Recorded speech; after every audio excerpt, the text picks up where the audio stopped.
So I would first like to thank Khaki Labs for giving me this opportunity and to let me present views on this particular topic. So this is a very tricky uh, topic in general because the approach, and since it is a philosophical approach to both the things, every person might have a different approach towards it and a different perception.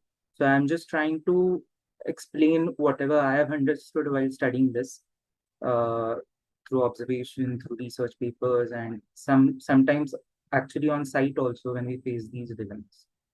So Western and Eastern approaches to heritage conservation strategies, permeance, and the politics of the past. So this is the general structure. We'll be going through all of these topics one by one. And let's start with the introduction. So the universal problem of approach towards conservation. Every building deteriorates. What we choose to do next reveals who we are. So the choice of restoration, the choice of the approach, the intervention lies with the expert, lies with the conservation architect or the conservation expert out over there. So all buildings deteriorate. A universal law of entropy. Intervention is inevitable to maintain serviceable conditions. How we intervene is never merely technical, it is philosophical, cultural, and political. Poorly considered interventions can corrupt a historic record irreversibly. Every act of conservation embodies assumptions about authenticity, time, and identity. So, what this specifically means is that while approaching a conservation problem, uh, the way we decide the process, the way we decide the intervention is all based on assumptions, is all based on the study of relevant evidences that have been found, and then coming to a mean point where you can understand and apply what is right for that particular building. In many cases, we might have also observed that sometimes an intervention actually damages the property more than actually uh, you know uh, uh, increasing its longevity. So there is no neutral act. Every intervention embodies assumptions about authenticity, time, and identity. So the main questions that come out of this is that what should we conserve? How much intervention is justified? And for whose benefit are we doing it? So in today's time, when we talk about heritage conservation, including cultural conservation, why are we doing it matters a lot more, because all the structures that have been built earlier, we can preserve the building the way it is, but in the current scenario we are facing a problem with the skilled craftsmen. There are very limited number left, and while engaging them into conservation practices, it gets a lot more difficult in terms of the finances. So everything comes down to this particular picture where the skill is reducing day by day, and the conservation efforts are getting expensive. So this is where both of these approaches matter a lot. And after by the end of it, we will understand how we need to come to a golden mean between them.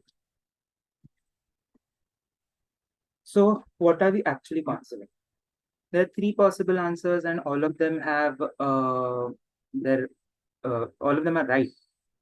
But the physical object, the original fabric, materials, and the surfaces, stone, timber, mortar, plaster, brick, the rest of the elements that are present in the particular building, or not only in terms of building, but any movable object as well, which needs to be preserved. So that is kind of the evidence of what was true at one particular point. Then the second comes as the aesthetic form. We can visually conserve things, the appearance, style, the proportion, how the building looks. We can focus more onto the aesthetics of it than the actual materiality. Then the third is the cultural process, that is the skills, memory, community, and ritual embedded in how it was made. So even right now, a few years back, there was this living heritage convention in Udaipur, and we met a lot of craftsmen out over there. So one of the communities was the Sikligas. They make swords. So even right now, that number is so limited. They are still making swords. But with the advancement in today's artillery and military uh, uh, defense processes, we don't need swords. So that particular community, its main work was to create swords. And now that is not in demand. So they have to turn towards something else to make those things. So this is a simple example of the skill, the craftsmanship, uh, which is reducing very rapidly as we are not, I mean, the current construction and other processes don't require them. So that is the cultural aspect. Now, all of these frameworks or the conservation approaches are based on certain charters.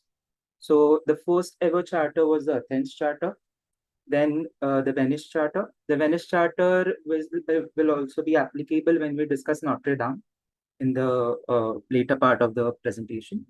The Bara Charter, Nara document. Then we have multiple other charters which talk about conservation principles, conservation approaches, the interventions to be done. So there are certain, uh,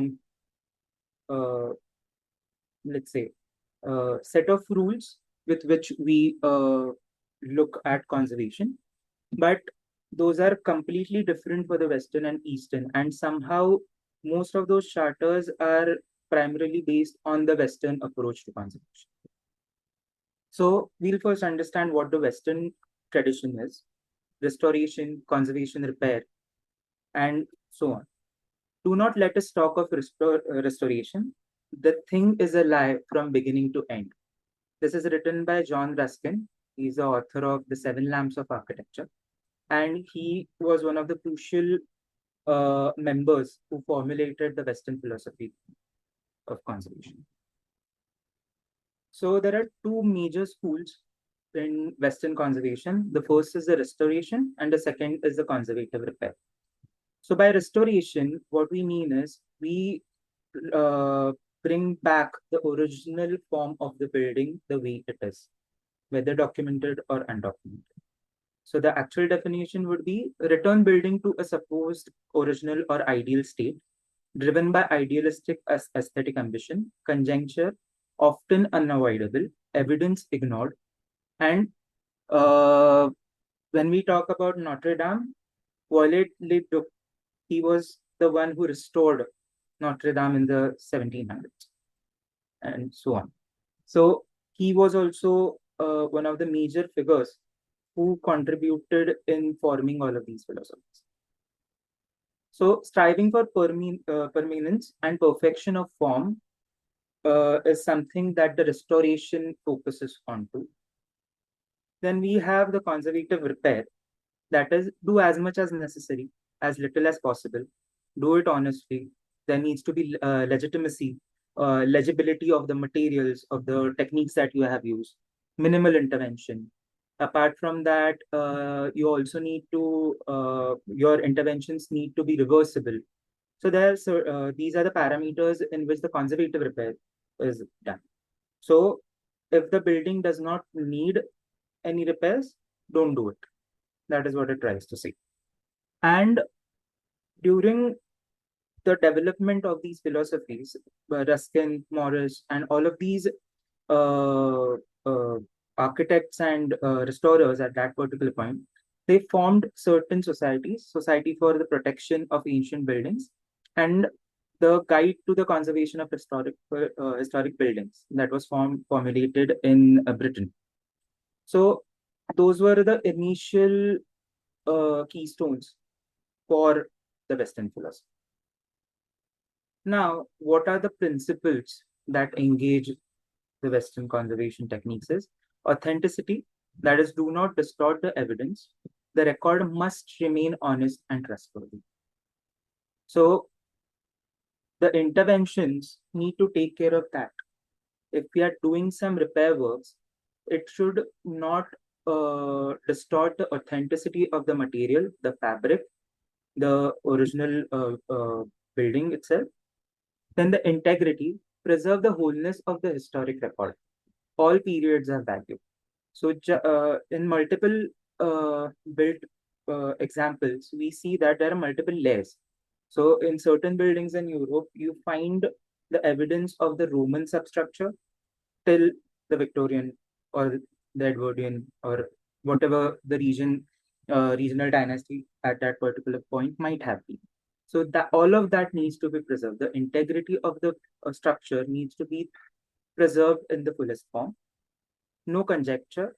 Require contestable evidence before any new element is introduced. So if the building like in many oral stories, we hear that the building might have been this way, or the local legends say that maybe this building had this particular element or had a tower out over here, or similar things. But unless and until you have an actual written evidence or a photograph of that particular thing being there, you're not supposed to act. That is another important principle of the Western philosophy and the respect for patina. So, if the building or if that particular surface has evidence of aging, that is the golden stain of time, is how they have described it. That those aged surfaces should not be cleaned. It is the testament of time. It is the that is the respect for the history, that that particular surface has gone through so much weathering, has accumulated so much of patina over the by aging these. And as we discussed, the legibility, reversibility, you have to whatever interventions that you do need to be reversible, need to be identifiable. If after you, if somebody else wants to conserve it, maybe after 100 years after you have done it, then that person needs to identify that this particular area was restored at one particular point in history. That is the reason the Western philosophy also focuses a lot more on documentation of the structures of heritage and the actual process of how it is to be. So this is a philosophical paradox which was first discussed by Plutarch in the first century AD. And apparently we are still in that paradox. It has been unsolved. So what this particular, the ship of Theseus paradox is a timber ship has every single plank replaced one by one over many years. No original material remains, yet the ship is visibly identical to original. Is the ship is it the same ship? So the restorer would say, of course, yes, because it is faithful to the original form. We, although all the planks are completely changed over the years, but the original form of the ship is there. At one point, the old members or the old material of that ship were there. Some of them were replaced. After a particular point, those became old. The new members became old, and the earlier members were replaced. So it is still the same ship, but the conservation repairers or the conservationist ideation sees no, that once all planks are replaced, uh, then the authenticity is gone. So no philosopher can assert identity is unchanged. Material evidence is irreplaceable. So the by the conservative perspective, the authenticity of that fabric of that ship is completely gone. So it is not the same ship. It's a completely new ship. So how do we approach a conservation project with either of these ideations? We either need to restore it the way it is. So now this particular part goes a lot closer to the skill and culture that we are talking about. Why am I emphasizing on the skill and culture? That you'll understand when we go to the Eastern philosophy. But uh, the restorer idea goes again back to that it needs to be rebuilt the same way it was, which is completely fine.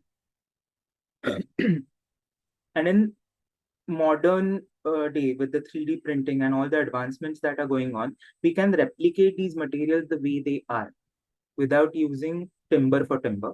We can use modern materials to actually create the same effect. But how do we uh, inculcate all of these things or the modern technologies into the actual conservation processes? Because the philosophy says completely different.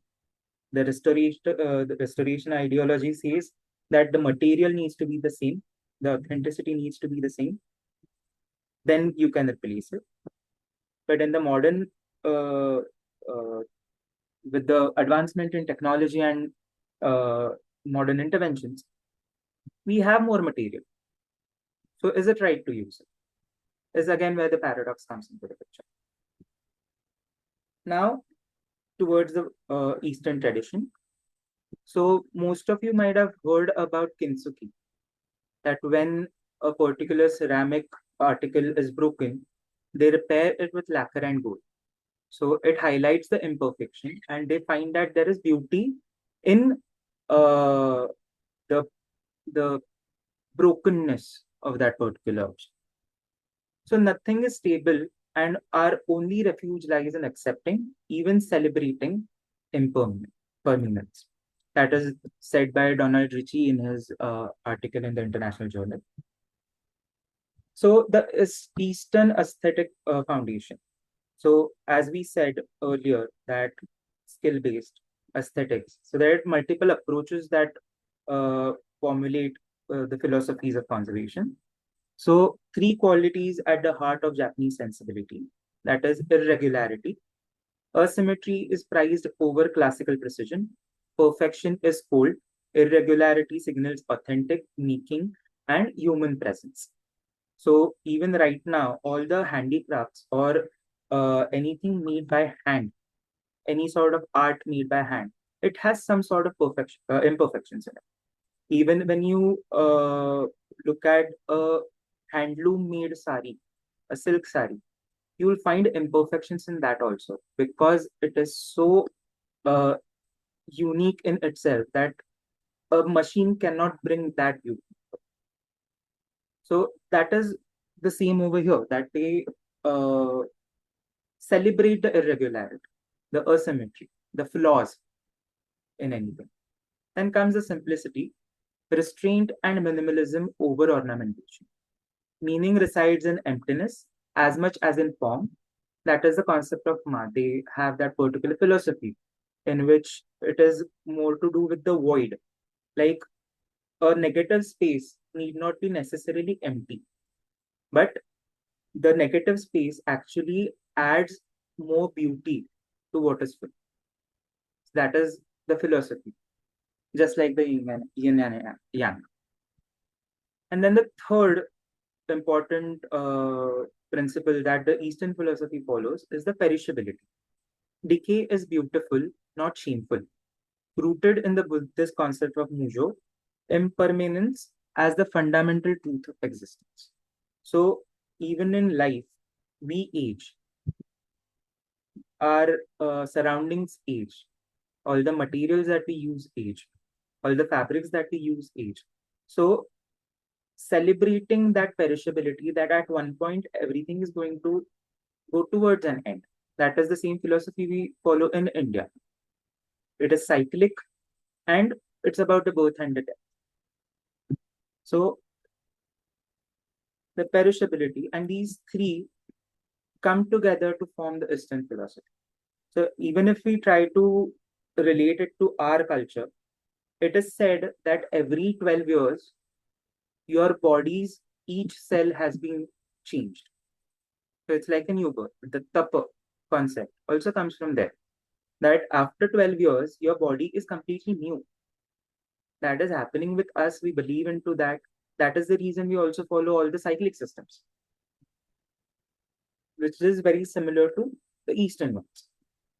So kintsugi, that is repairing broken ceramics with lacquer and gold. So in the culture, the healed piece is considered more beautiful than the original. The break becomes its story. That's why they are highlighting it. So it originated in the tea culture in Japan in the late 16th and 17th centuries. Then lacquer and gold applied. Also, when you look at that process, if you go on YouTube, you'll find a lot of videos also about that. That process is something like meditation. So even the people that are doing it, they follow a particular way to do it. They follow it more like a tradition rather than just a restoring process. And with that, the patience that is involved in this, the focus that is involved in this, that while they're working, it literally looks like they're meditating. Then the philosophy is history of damage is integral to the object and not hidden or exalted. So in the earlier part, we saw that the building needs to look, or the object to be restored needs to look exactly the way it was at one point. That means at the prime of its age, when it was complete, when it hadn't decayed or deteriorated, it needs to go back to that particular stage.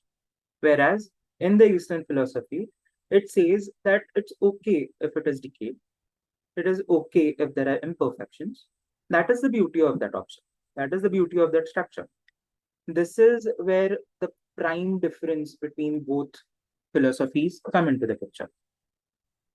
Then the legibility, not passively but actively legible, the gold makes the repairs unmissable. So they're basically highlighting the breaks. Then for buildings, parallels directly with Western honest repair. Both celebrate visible meaning. So what honest repair is? That you're repairing that particular part, but you're keeping it uh, a bit different than what the original fabric is. As we discussed earlier, if somebody else works on that particular structure for restoration, they need to identify which area was restored at one point. That is what it means by the honest repairs. Then another philosophy in the Eastern approach is the wabi sabi. We hear it a lot when it comes to interiors and the uh, Pinterest aesthetic world. We hear it a lot. Even in college, most of the students kind of go towards we want to design the space into a wabi sabi theme. So what it actually is. So rooted in Chinese Taoist philosophy, developed fully in Japan, wabi means poverty, aging, simplicity. Sabi means patina, rust, the beauty of old things. So in the Western philosophy, the patina is given importance. It has been considered integral to the history of that particular object or that particular structure. Even over here in the Eastern philosophy, that particular uh, layering or aging of that particular of that material has been given importance. So together, the profound beauty of things that are imperfect, impermanent, and incomplete. So, like we earlier discussed, the perishability, they are celebrating it, from which this particular philosophy comes into the picture. So again, all of these things we have discussed earlier, that is impermanence, permanence. Nothing lasts. This is not a tragedy, but the very source of beauty and meaning. Asymmetry, irregularity and roughness, humility, restraint and modesty, and imperfection. Marks of use, wear, and time are to be treasured. So now, considering we have understood the basics of both, the West says conservative repair, whereas East says Kikukiwari process. Honest repair legibility, Kintsugi golden joinery, Patina golden stain, Wabi Sabi aging beauty. So we see a lot of parallels as well as differences in both the philosophies. And then there are pattern books. What it means by pattern books is like we discuss about the different societies or different codes or charters. Those are the pattern books which describe how you need to conserve the structures, how you need to approach a particular conservation problem. Whereas in the Western part, it's more to do with uh, all of these, the irregularity, the simplicity, the perishability, and then approaching in that particular sense. So the key parallels in this is in the Western approach, the tangible fabric, original materials, and surfaces are given more importance. Whereas in the Western, the process, skills, community memory, intangible heritage is given more importance. Then minimal, reversible, legible interventions, maintain functional integrity, rebuild when necessary. Then uh, preserve the record, age is evidence. So documentation, keeping every record up to track. And impermanence celebrated, decay is beautiful. And authenticity, material and documentary, incontestable evidence. So if you want to do some intervention, you need to have an evidence for it.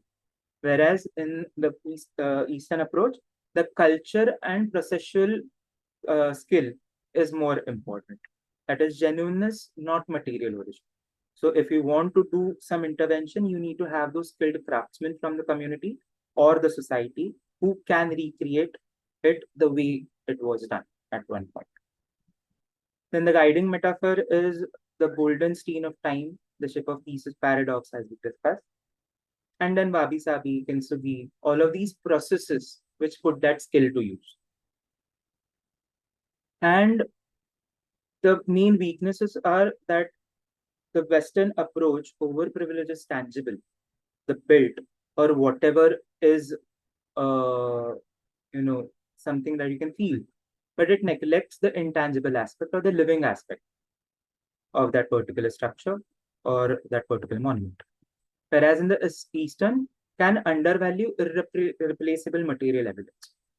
So both the philosophies are right in their own way, but applying one philosophy completely the way it is also has its drawbacks. So in the modern world, we need to find the right balance to both of those. So the deepest divide is tangible versus intangible. Even today's conservation forums, we hear a lot about tangibility and intangibility.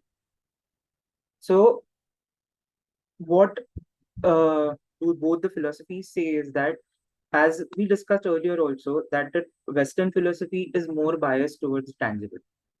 The focus is more onto what is present and how it is to be restored, rather than what the skill was to build it. Whereas in the Eastern, the main focus is the intangible. So the process of creation is valued over the resulting artifact. So if you study the Japanese culture in detail, the way they still make their soy sauce, it follows the same traditional practice as it used to happen 200, 300 years ago. Of course, there are modern versions available, but the highest priced and the most valued by the society also is the one which is done in the traditional format. Apart from that, you might have also heard about the Chinese calligraphy ink, Japanese calligraphy inks. So the process of hand making that is still valued in Japan. You have modern versions which are much cheaper, uh, uh, uh, easily available, but they still prefer having at least one of those traditionally made ink blocks.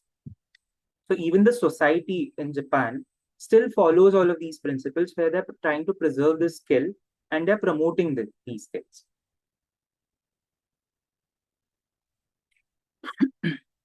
So there are many case studies that we can go to. I'm not going deeper, or I'm not specifically going to discuss Angkor Wat and the other places, because it needs a far greater study, and it's kind of a debatable thing because it was conserved in a particular way, but then it was not right as per the Western philosophy. So there was a lot of debate going on to it. So I'm not going much detail into it, but this is the example of how the Eastern conservation process actually works.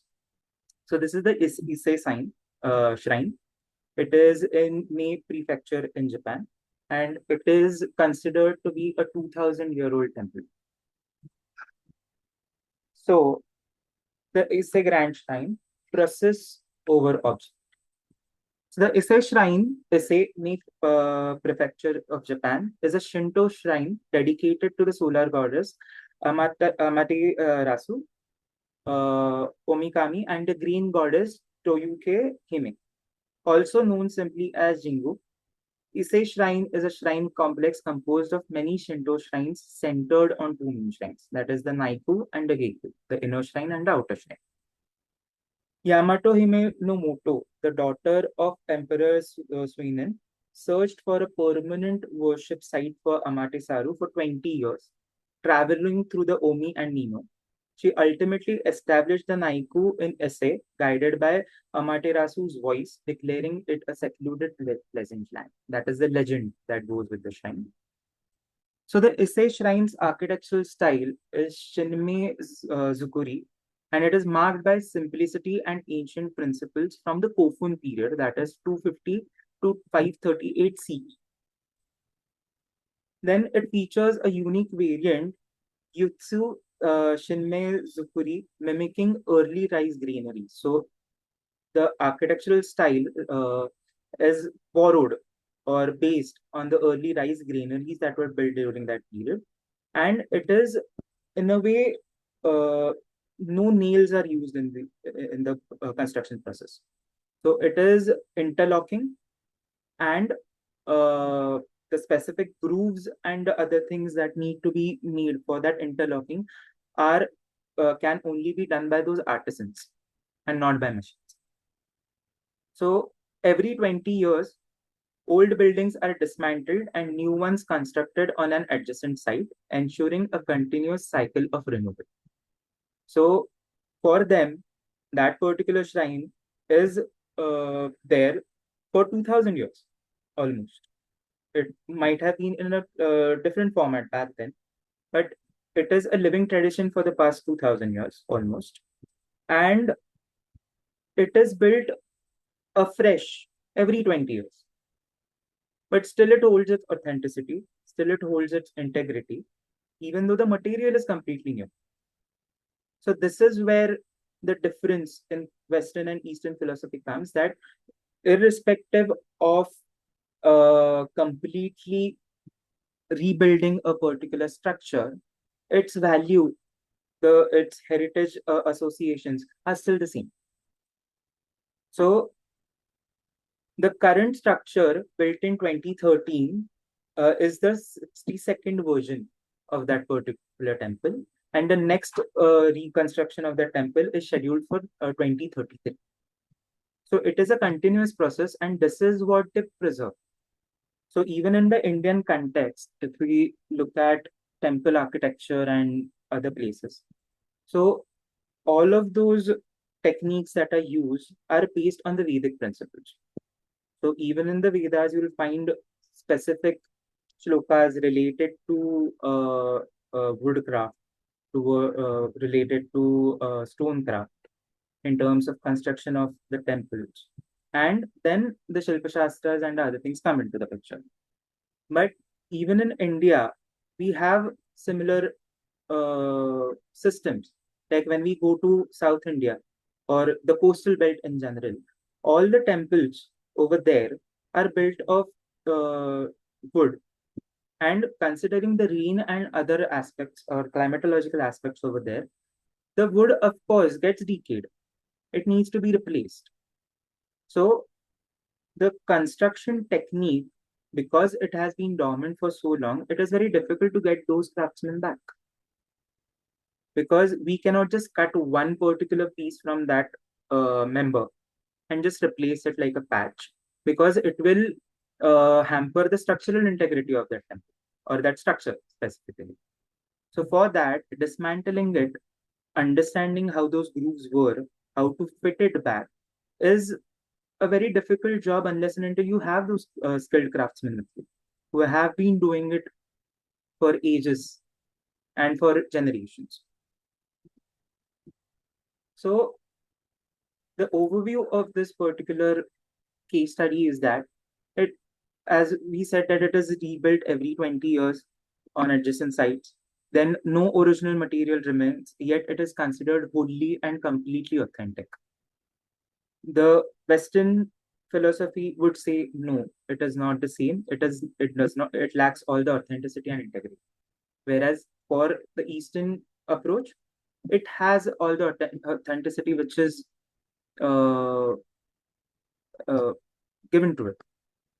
The claims of immortality are honored in another way, not through material permanence, but through the permanence of process. So we discussed it earlier also that the process is what makes the difference. So the living heritage debate comes over here that the process needs to be preserved for longer. And the purpose, transmit traditional craft skills and ritual knowledge to the next generation, not the building, the knowledge of how to build it correctly is what is to be conserved. And the processes of old structure dismantling after new one is completed, materials reused downstream. Then the paradox fully enacted and accepted as perfectly legitimate out of here. And UNESCO status is that recognized for intangible cultural heritage, the skills, not the structure. So living heritage or intangible heritage is a very important part of conservation. So even right now, when we work on temples and other restoration projects, the Maratha style miniature paintings, it was a very unique school. But now we don't have any of those craftsmen who can actually do those. We have modern artists, of course, but we only the conservation experts can create those pigments. They can source them. They can actually do those things. But we don't have local craftsmen that will be able to do it right. Another example which I would also like to give is of uh, the Peshwa temples in general. So there is one particular uh, idea or put forth by M.S. Mate, sir, in his thesis that the Peshwas tried to develop a new Yadav style of architecture. So they tried to recreate what the Yadav style of architecture at one point was, but the interior format of that was completely different. They looked Yadav from the outside. So if we logically think about it, considering a 300 to 400 year gap between the temple construction activity, the craft of building temples or making those interlocking blocks of stone would of course be have turned dormant completely. The artisans will have to move on to something else, move on to a different craft for their livelihood. So that is where in the later period we see a lot of influence of the frescoes or the line paintings. So this is there might be a possibility that because the skill changed, that was adapted into the modern construction. So these are also sort of while thinking about conservation in general, we also need to think a bit more logically out over there. So if we try to find those parallels or those you know some logic behind what actually is and how it happened, we might be able to reach towards the evidence also. Just because we don't have evidence right now does not mean that it is not possible. We just need to upgrade our thought process. And the next is the Havelis of Mandwa, that is the Shekhawati region in Rajasthan. So it is like an open air gallery where every wall is painted with intricate designs, hand painted at one particular point. But now what happens is that with over tourism or desensitivity towards heritage, all of these uh, specimens are at a higher risk of uh, deterioration or damage. So these were the 18th century merchant havelis with elaborate frescoes, murals, mirror work, and stone carving, an archive of exceptional artistry and social memory. So the tangible values were the murals, frescoes, architectural heritage of international significance. Then intangible value was the community memory, traditional craftsmanship, oral histories, and social identity of the Marwadi merchant class. And the threat is the urbanization, outward migration. So with the Havelis being weakened, the maintenance is not done properly. They are dilapidating at much faster rate. So uh, another thing to consider in all of this is that when we leave a building uh, vacant, the dilapidation happens much faster. If the building is in use, then there is a possibility that with regular maintenance, it might actually survive a few more years. So uh, these are a few important aspects into that, both tangible material design, workmanship, and intangible traditions, community involvement, and oral narratives are to be addressed. It's a must to address them. We cannot just concentrate onto the built part of it, of or what is left now, but we also need to consider all of these things. And then we come down to Notre Dame. So, as we all know, the 2019 fire devastated Notre Dame uh, uh, completely. The roof was completely gone. The iconic spire was completely gone, and it was a uh, very sad day for the whole of the world, not only for the conservation or historical communities, but for everybody, because such a specimen gets damaged because of a fire was unthinkable. So uh, I won't go much into the history of Notre Dame because it's quite famous in that case. But the first reference is from the Roman period, that there was a particular Jupiter shrine over there. And then slowly over the years, it developed. And then finally, in the 17th century, it became what it was today. So the study of this particular case is important because it overlaps the Western and Eastern approach to conservation. So what they have tried to do over here is they went with the restoration philosophy, that the iconic spire, the La Forêt, that was the attic, that the roof that burned down, it was a thick web of oak columns or oak beams, so that it used to look like a forest of oak. That's why La Ferret was called in French. So they decided to restore the building to the way it was. They wanted to build, or the process is still ongoing. The roof is almost done. They have also opened Notre Dame, I think. So they decided to restore the roof using 1,000 oak wood, newly freshly cut oak trees. So the French government as well as the local communities offered their help in pre-identifying the oak trees, historic oak trees that would be used to make those beams. Then the another thing was, this is where the overlap comes into the picture, that for the restoration they needed skills. So they trained carpenters or local skills people in the 13th century process to make those beams with hand tools, with the same process, with the same aging. So one, as we discussed earlier, that the documentation process is given a lot of importance in the Western philosophy. It came very handy out over here because there are certain societies in Europe that have still maintained that process, that still have those people that can train more artisans to do that.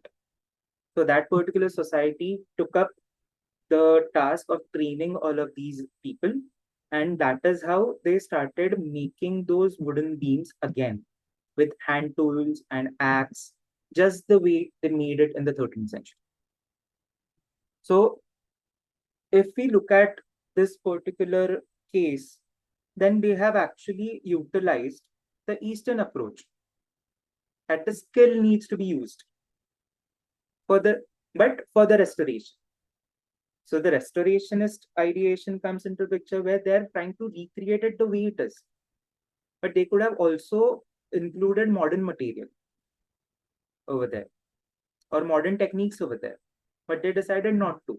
They decided to retrain all the craftsmen to make it the way it was done at one particular time in the 13th century. So this is where the overlap comes into the picture, where uh, we cannot technically separate both the approaches. There needs to be a mix where the conservation process respects the authenticity and the integrity as well as the cultural characteristics or the living heritage characteristics of that particular structure. And apart from that, one more thing that has happened is that so this is the pre-fire picture. So because of the fire, also what happened is another controversy that came into the picture is about the stained glass of the Notre Dame, the iconic stained glass, the rose windows also.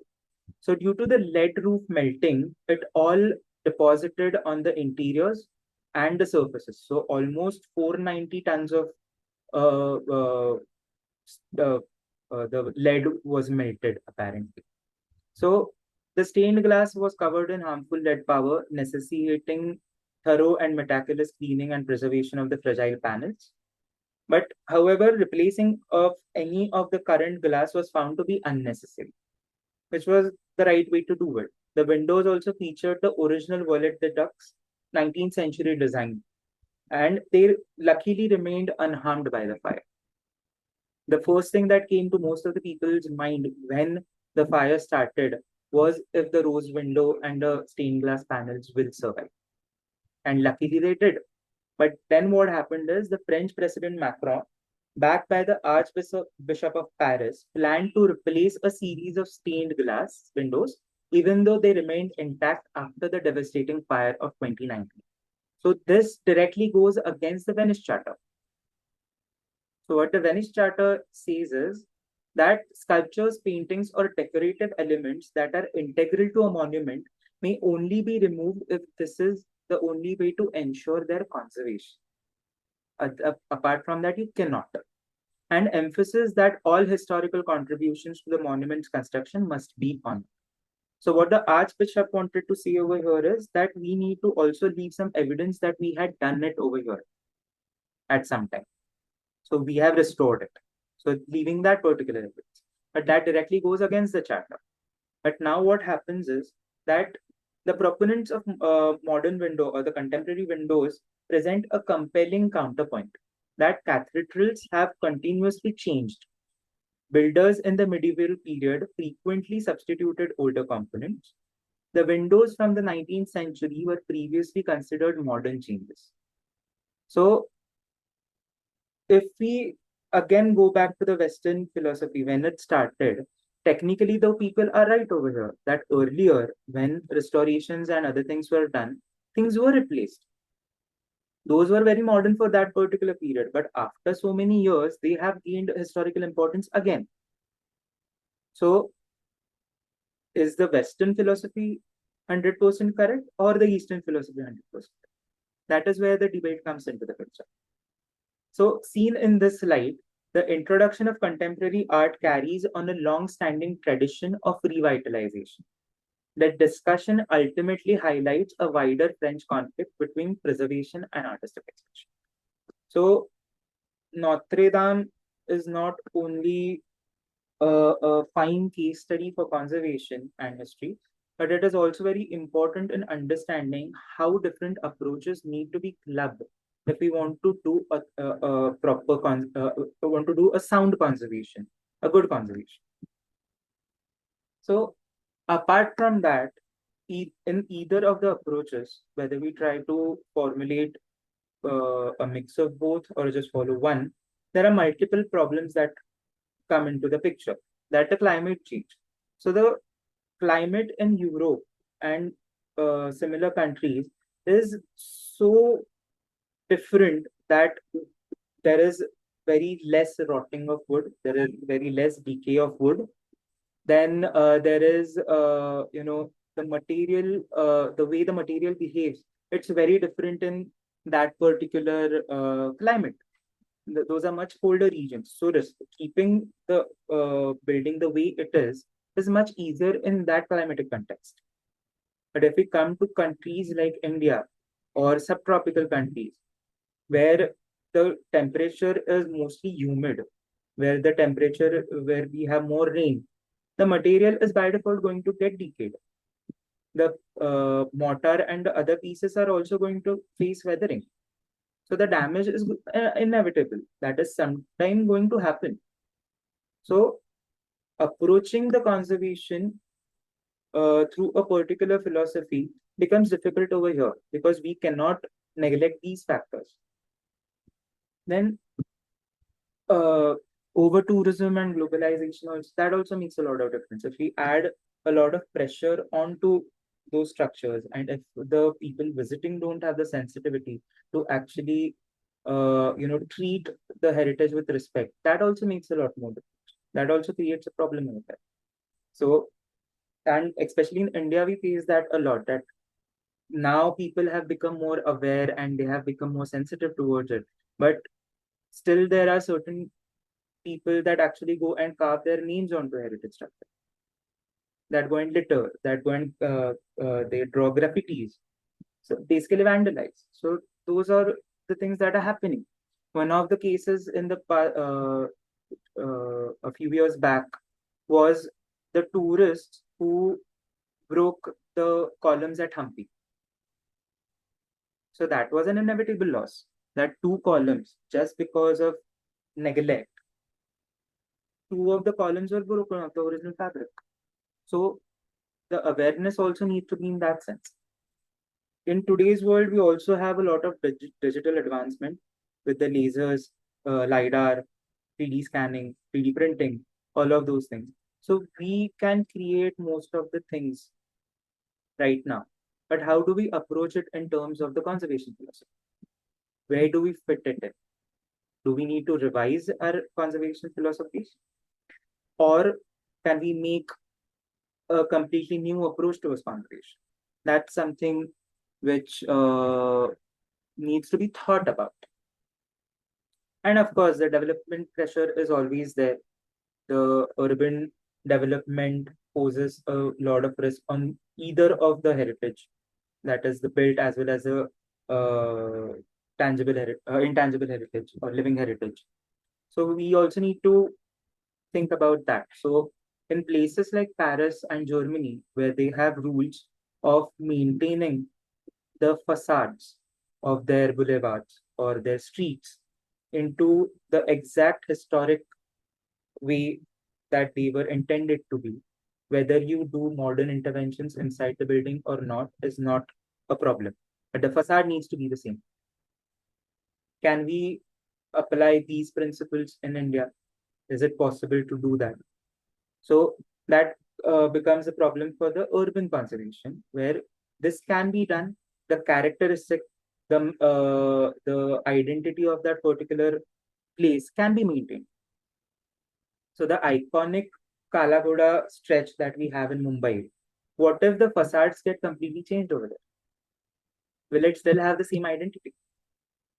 And will we be able to build it the way it is or the way it was built earlier? So all of these factors, I mean, in terms of the tangible heritage, this becomes the intangibility over there. That the identity, once lost, becomes a bigger problem.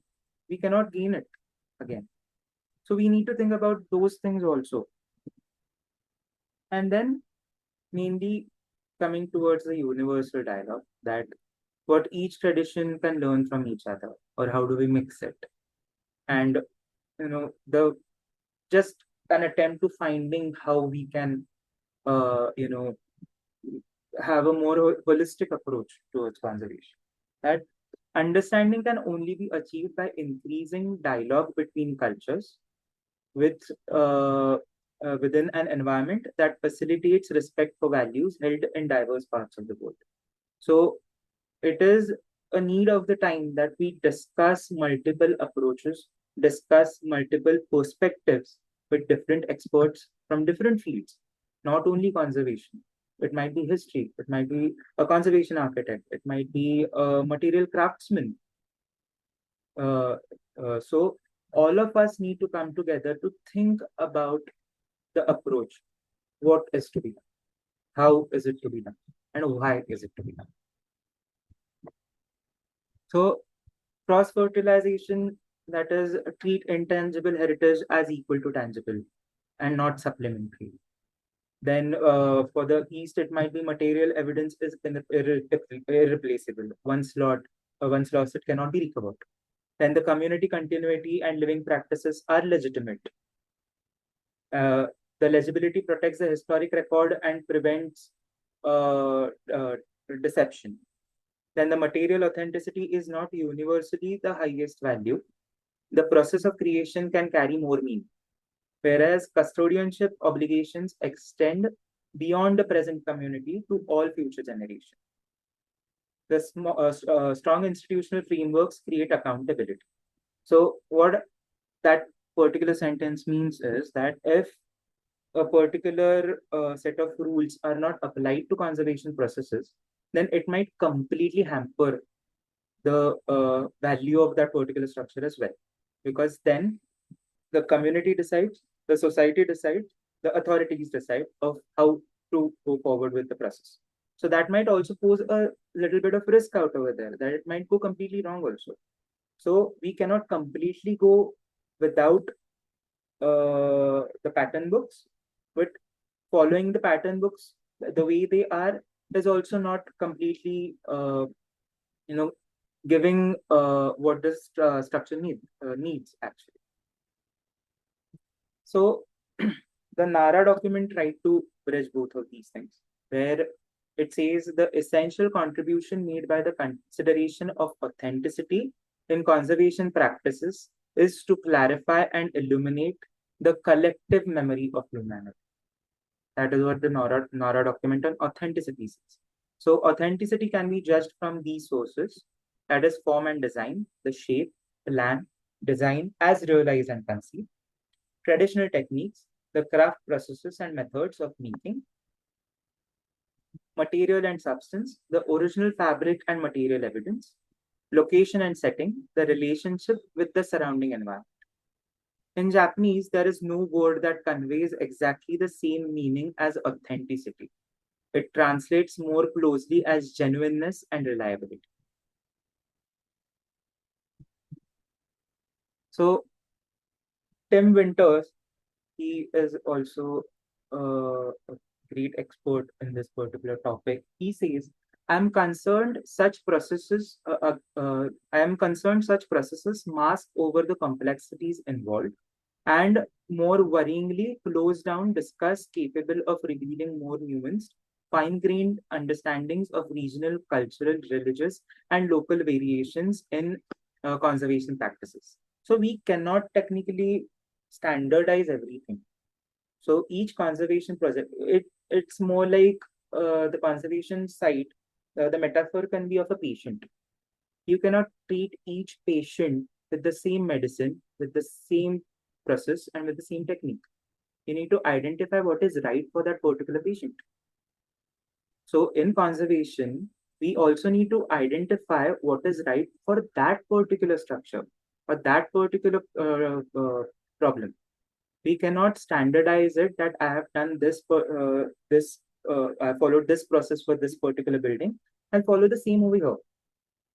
The underlying problems might be completely different for this structure. So each case needs to be taken independently and with an individual approach.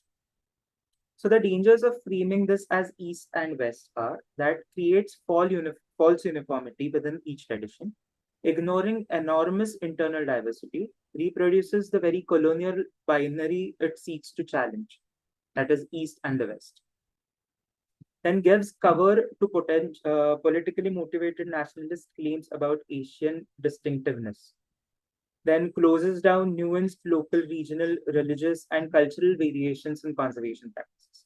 So now, uh, uh, I don't know if anybody is aware, but the recipe to make lime, the lime mortar, it differs from region to region because it utilizes local or indigenous uh, ingredients.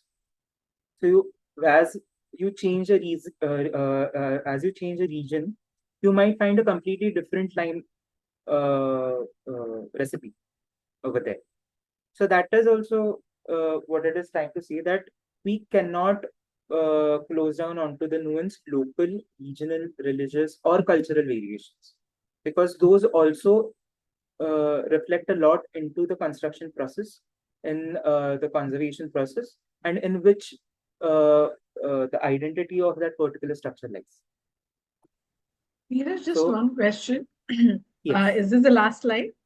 yeah, Okay. second Okay. last. Just keeping a track of time. That's Yeah.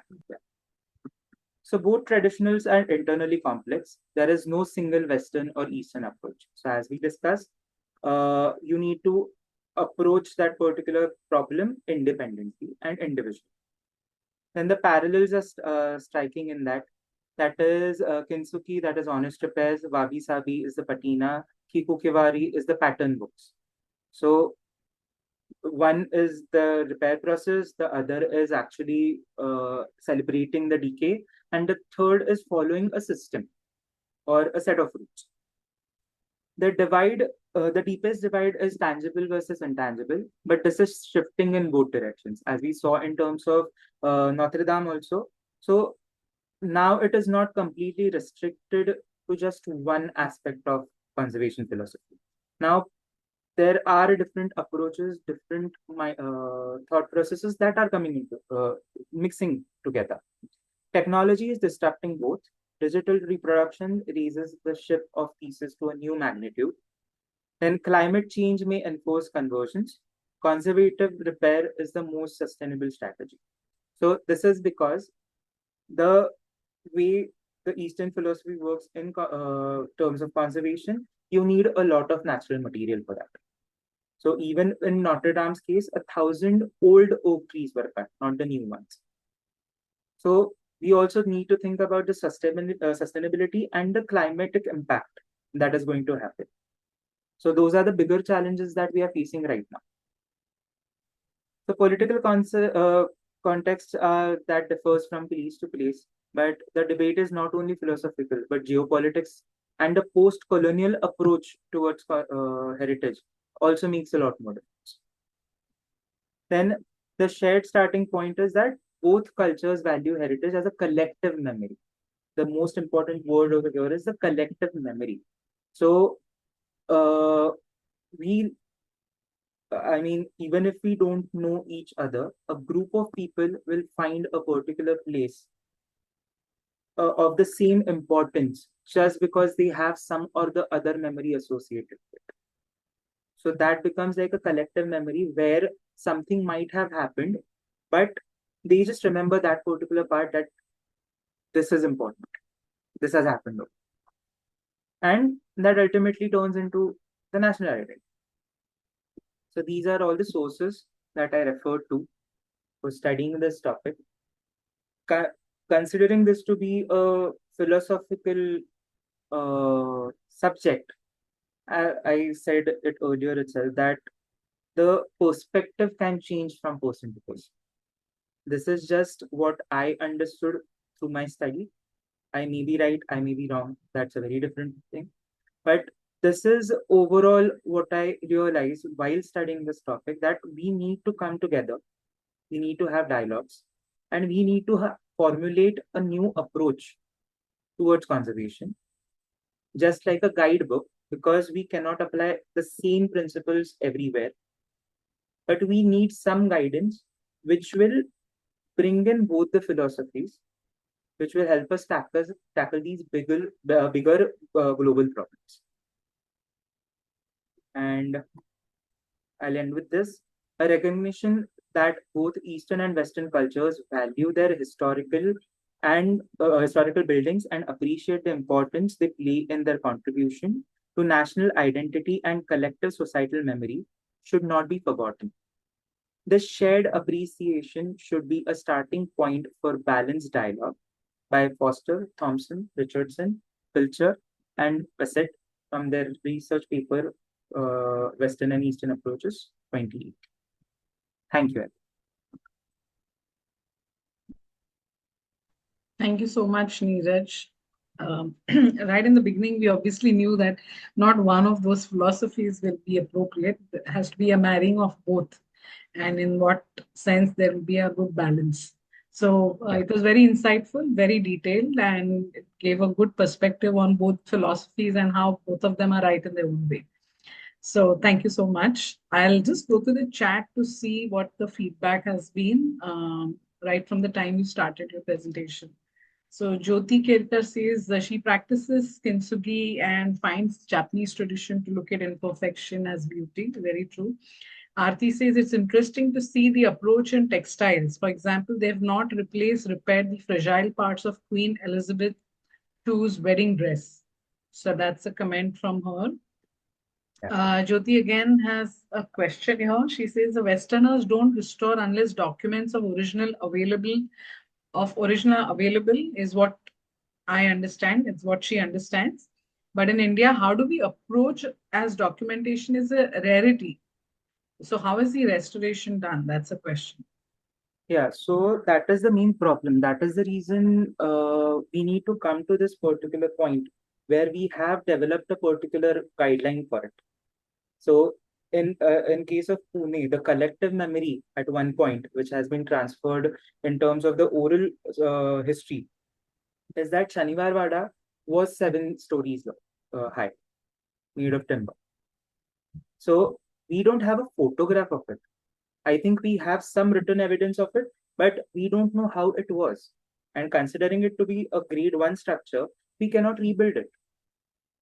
Those are the restrictions which come from the policies also. But this is where the Western imposition of the philosophy comes into the picture. So these all things started becoming prominent when we were colonized. So the Archaeological Survey of India found by Cunningham, that was after that all of these documentations were done. After that, restoration processes, explorations, and all of these things started. But before that, our approach towards conservation was never to restore it the way it was. So if you look at many shrines right now also, the Garbhagriha, Santorum, is of the older period, maybe of the Yadava period, but the rest of the structure is rebuilt during the Peshwa. So we never did have this philosophy of building it the way it was. One attempt was made by the Peshwas, but considering the loss of skill sets and the financial, uh, the pressure of building it the way it is, they might have changed their approach. That's why we see a lot more Islamic influence on the temples, the lotus motif, or the domes, the arches. We see a lot of that. So our approach was never to restore it or to keep it the way it was. And maybe that is creating a lot more problem because we cannot touch the building, we cannot use the building, we cannot restore the building. It is dilapidating at a much faster rate. But in today's time, I recently had a dialogue with a sir, a traditional Sthapati from Tamil Nadu. We had this discussion that currently the way temples are being made in concrete, the actual philosophy or the Vedic philosophy or the Shastra philosophy of temple building is not being used anywhere. So if we are reconstructing temples right now, we at least need to follow some philosophy. It might be the Western approach, Eastern approach, or the Indian approach, which we never talk about. So this is where all of these things come down to. The Indian approach, since you mentioned that, is it very different from what you mentioned about the Eastern approach? Uh, it is kind of similar because the the living heritage part of that particular structure or that heritage was more important. Somnath was demolished so many times, but it was built at the same place. built by different kings, built in different styles. But the place was important. So our approach is more eastern only. The location of that place, of that deity, of that particular temple is what matters more. Because according to the Shastras and other things, the coordinates in which that particular temple is built in plays a lot more importance. So even if it is raised down multiple times, it needs to be built at the same place because of this. Because it is of that approach that it is not to do with the actual material of the temple. It is the energy. Yeah.